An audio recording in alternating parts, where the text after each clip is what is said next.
আসসালামু আলাইকুম এভরিওয়ান। আজকে আমরা ম্যাথ দ্বিতীয় পত্রের ফার্স্ট চ্যাপ্টার অর্থাৎ জটিল সংখ্যা নিয়ে আলোচনা করব। নামটা জটিল হলেও কাজটা কিন্তু অনেকটাই সোজা, ঠিক আছে? শুধু নামটাই দেওয়া আছে জটিল সংখ্যা। এই অধ্যায়ে যে ম্যাথগুলো আছে সেগুলো অন্যান্য অধ্যায়ের তুলনায় কিছুটা হলেও সোজা, ঠিক আছে? আমরা আলোচনা করি, আস্তে আস্তে দেখব আসলে এই অধ্যায়টা অনেকটা সোজা। যদি আমরা বুঝে বুঝে এই ম্যাথগুলো করতে পারি তাহলে কোনো ম্যাথই আমাদের কঠিন মনে হবে না, ঠিক আছে? তাহলে আমরা শুরু করি। অধ্যায়ের নাম হচ্ছে কমপ্লেক্স নাম্বার বা জটিল সংখ্যা। আচ্ছা, এই অধ্যায়টা শুরু করার আগে আমরা কিছু পুরানো ম্যাথ করে আসছি যেগুলো আমরা ছোটবেলায় করছিলাম, অর্থাৎ 9, 10 বা ক্লাস 8-এ, ঠিক আছে?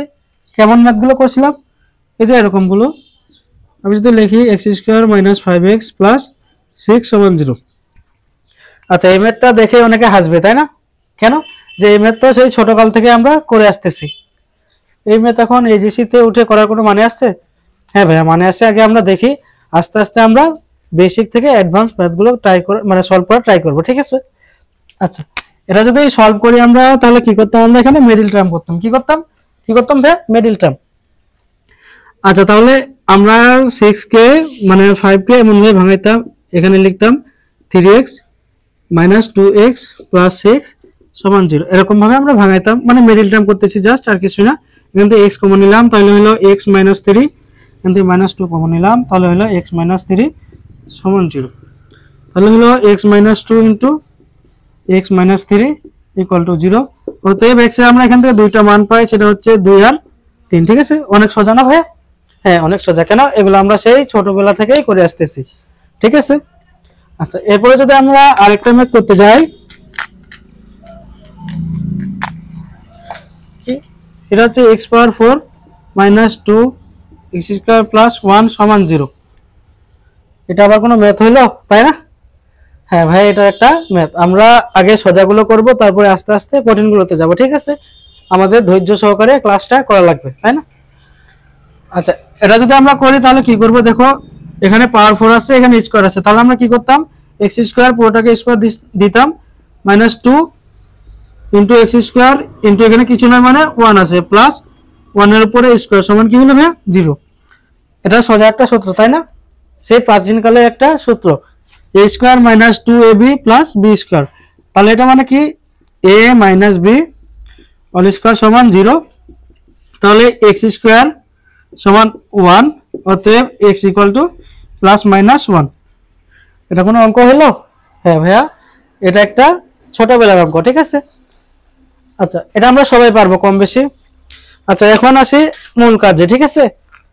এখন মনে করো আমাদের একটা অঙ্ক দিল এরকম ভাইয়া, এখানে শুধুমাত্র প্লাস চিহ্ন দিয়েছে, ঠিক আছে? x⁴ + 2x² + 1 = 0। এটা সমাধান করার জন্য আমরা কি করব? আগের মতোই কাজ করব। এখন অনেকে বলবে এটা কোনো অঙ্ক হলো, আগেরটা পারলে এটা পারবো না কেন? অনেকে বলবে না? আচ্ছা, ট্রাই করে দেখি কি হয়। তাহলে আমরা আগের মতো কি করব? এখানে পুরোটার উপর স্কয়ার দিব, প্লাস 2 a কিছু নয় মানে 1 আছে, প্লাস 1² কি হলো 0। তাহলে কি হলো? মানে a², এটা পুরোটা a² + 2ab + b²। তাহলে x² + 1 পুরোটার উপর স্কয়ার সমান 0। তাহলে আমরা পাইলাম x² + 1 = 0, x² = -1। এখন খেলা শুরু হয়ে গেছে, তাই না ভাইয়া? এখন কি হয়েছে? খেলা শুরু হয়ে গেছে। আচ্ছা, পৃথিবীতে এমন কি কোনো সংখ্যা আছে যার বর্গ ঋণাত্মক? এমন কোনো সংখ্যা আছে ভাইয়া? না, এমন কোনো সংখ্যা নাই যার বর্গ ঋণাত্মক। তুমি খুঁজতে থাকবা, খুঁজতে খুঁজতে তোমার জীবন যৌবন সবকিছু শেষ করে দিবা, কিন্তু তাও এমন কোনো সংখ্যা পাবা না, যার বর্গ কি ঋণাত্মক। যার বর্গ কি ভাইয়া? ঋণাত্মক, যার বর্গ নেগেটিভ। আচ্ছা, আমাদের মতো অনেক দিন আগে বা অনেক কাল আগে গণিতবিদরাও এরকম সমস্যার সম্মুখীন হয়েছিল, ঠিক আছে? তারা দেখলো এমন কি সংখ্যা যার বর্গ ঋণাত্মক। তারা খুঁজতে লাগলো, খুঁজতে খুঁজতে যখন কিছুই তারা পেল না, তখন তারা একটা নতুন চিহ্ন আবিষ্কার করলো। আচ্ছা, কখন কোনো কিছু সৃষ্টি হয়? প্রয়োজনের তাগিদে সৃষ্টি হয়। কি বললাম? প্রয়োজনের তাগিদে সৃষ্টি হয়। যখন যেটা প্রয়োজন তখন আমরা সেটা তৈরি করি, ঠিক আছে ভাইয়া? এখন আমাদের এমন একটা চিহ্ন বা সংখ্যার প্রয়োজন যার বর্গ ঋণাত্মক, যার বর্গ কি ঋণাত্মক। আচ্ছা, গণিতবিদরা যখন দেখলো এমন কোন সংখ্যা কি পাওয়া যাবে এই মহাবিশ্বে যাকে বর্গ করলে ঋণাত্মক সংখ্যা পাওয়া যায়, তারা যখন খুঁজে পেল না তখন তারা একটা চিহ্ন আবিষ্কার করলো, মানে একটা চিহ্ন দ্বারা প্রকাশ করলো, সেটা হচ্ছে আই। এই আয়ের বৈশিষ্ট্য কি? আই হচ্ছে এমন একটা সংখ্যা বা কাল্পনিক সংখ্যা বলতে পারো, বা ইমাজিনারি নাম্বার। ইমাজিনারি নাম্বারের প্রথম অক্ষর আই দিয়ে এটাকে প্রকাশ করা হয়েছে আই। এর বৈশিষ্ট্য হচ্ছে একে যদি কেউ বর্গ করে তাহলে পাওয়া যাবে -1। ঠিক আছে, আয়ের বর্গ হচ্ছে -1। এই আই হচ্ছে কাল্পনিক সংখ্যার মূল একক বা জটিল সংখ্যার মূল একক। আমি কি বললাম ভাই? আমি কিছুই বলিনি, আমি শুধু বলছি যখন তারা এই সমস্যার সম্মুখীন হলো, এমন কিছুই খুঁজে পেল না এই জমিনের উপরে আসমানের নিচে যার বর্গ ঋণাত্মক, তখন তারা আবিষ্কার করলো এমন একটা সংখ্যা পদ্ধতি, মানে জটিল সংখ্যা। এই জটিল সংখ্যার মূল একককে তারা আয় দ্বারা প্রকাশ করলো, যাকে বর্গ করলে -1 পাওয়া যায়। ঠিক আছে ভাই, তার মানে আয়ের বর্গ কি? -1। এই যে আয়, একে বলা হয় জটিল সংখ্যার মূল একক। জটিল সংখ্যার মূল একক, জটিল সংখ্যার মূল একক। আয়কে বর্গ করে কি পাওয়া যাবে? -1। এভাবেই মূলত জটিল সংখ্যাকে আমরা, মানে এরপর থেকে জটিল সংখ্যার উদ্ভব হয়েছে। ঠিক আছে, যখন তারা এই সমস্যার সম্মুখীন হলো, তারপরে তারা আয় আবিষ্কার করলো যার বর্গ কি হয়? -1। মানে আয়ের বর্গ হচ্ছে -1। আই হচ্ছে একমাত্র সংখ্যা যাকে বর্গ করলে -1 পাওয়া যায়। তাহলে কি পাইলাম আমরা? আই স্কয়ার সমান কি? -1। তাহলে অতএব আই সমান √(-1)। ঠিক আছে, এটাই হচ্ছে জটিল সংখ্যার সবচেয়ে বেসিক জিনিস। ঠিক আছে ভাই? আচ্ছা, আমরা এখন একটু আই নিয়ে খেলাধুলা করি। ঠিক আছে, আচ্ছা এটা একটু মুছলাম আমি।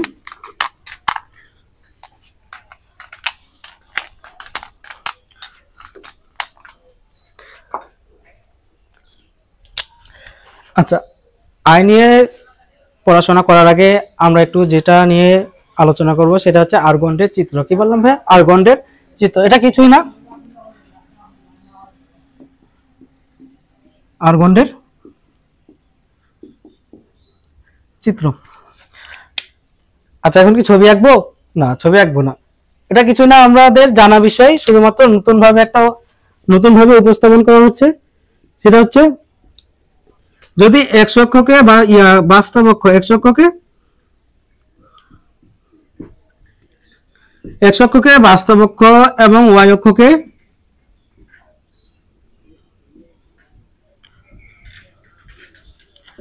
x অক্ষকে বাস্তব অক্ষ, এটা হচ্ছে x অক্ষ x ও x ড্যাশ, এটা হচ্ছে y ও y ড্যাশ। বলা হয়েছে x অক্ষকে বাস্তব অক্ষ এবং y অক্ষকে কাল্পনিক অক্ষ ধরে যে লেখচিত্র আঁকা হয় সেটাই হচ্ছে আর্গন্ডের চিত্র। এটা নতুন কিছু না, আমরা আগে জাস্ট x অক্ষ আর y অক্ষ জানতাম।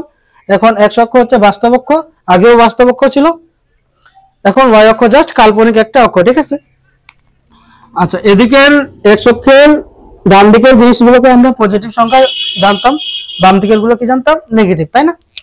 তাহলে এটা যদি আমি একটু মুছি, এটা যদি 0 হয় এটা মনে করো 1, এটা 2, এটা 3, এটা হচ্ছে 4। এদিকে তাহলে হয়তো -1, -2, -3, -4 এভাবে চলতে থাকবে, তাই না?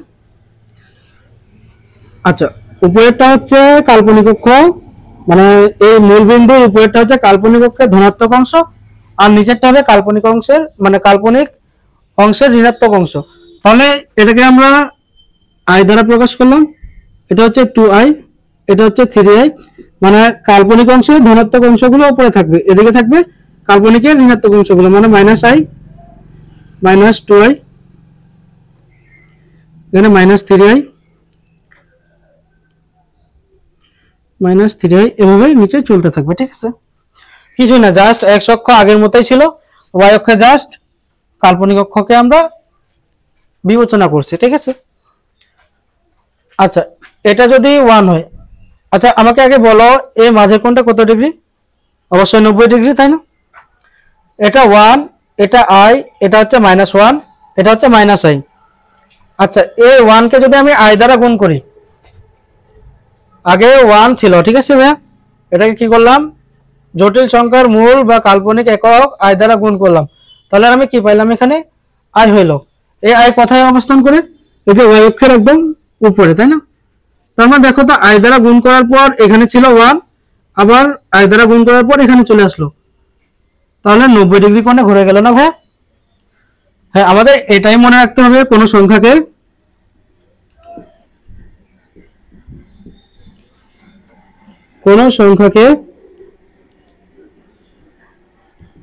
আই দ্বারা গুণ করলে তা ঘড়ির কাঁটার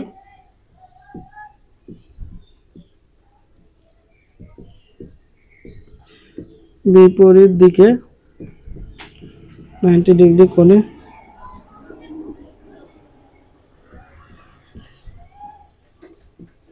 ঘুরে যায়। ঠিক আছে, আচ্ছা ঘড়ির কাঁটার বিপরীত মানে কি? ধনাত্মক কোণ, তাই না?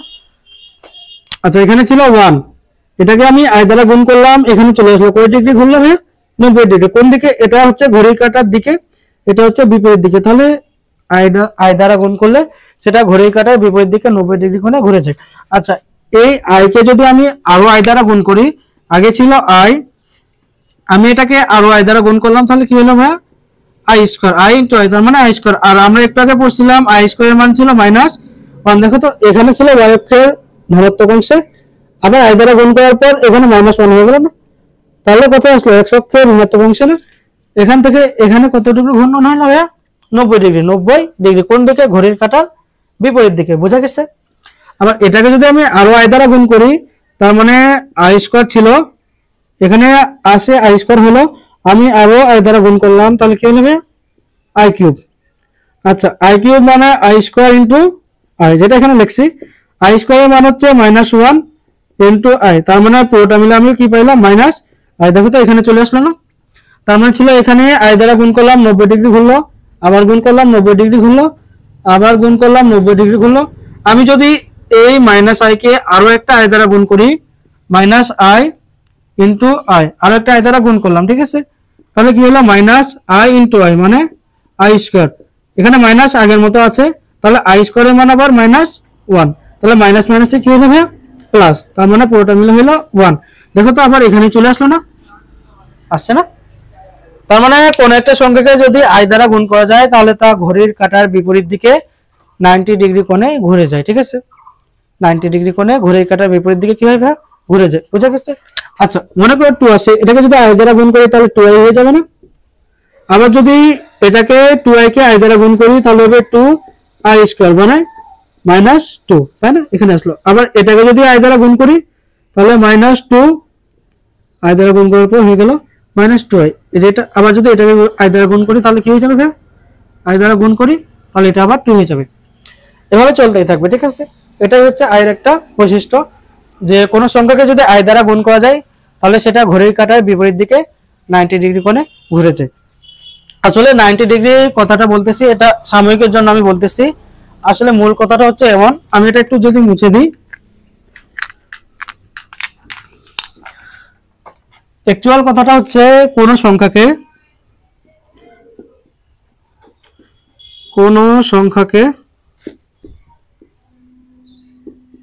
কোন জটিল সংখ্যা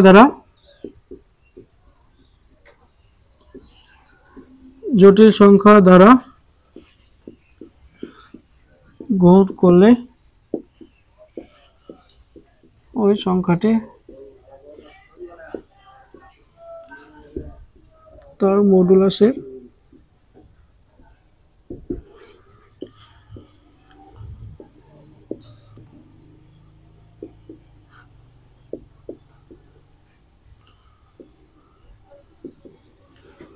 কি বললাম আমি?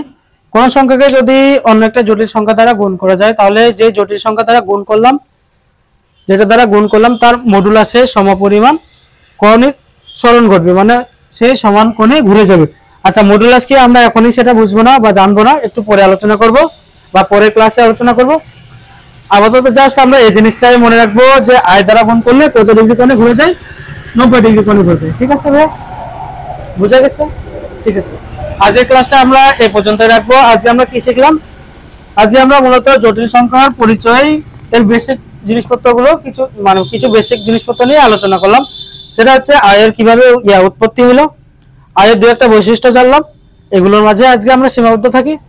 পরবর্তী ক্লাসে ইনশাল্লাহ আমরা আরো আয়ের সম্পর্কে বিস্তারিত পড়বো, আয়ের ধারা সম্পর্কে পড়বো ইনশাল্লাহ। আমরা এভাবে আস্তে আস্তে এই জটিল সংখ্যা অধ্যায়টা খুব ভালোভাবেই অত্যন্ত সহজের সাথে আমরা শেষ করবো ইনশাল্লাহ। ঠিক আছে, আজকে এ পর্যন্তই। ভালো থাকবো সবাইকে বিদায় জানিয়ে আজকের মতো শেষ করলাম। আসসালামু আলাইকুম ওয়া রাহমাতুল্লাহ।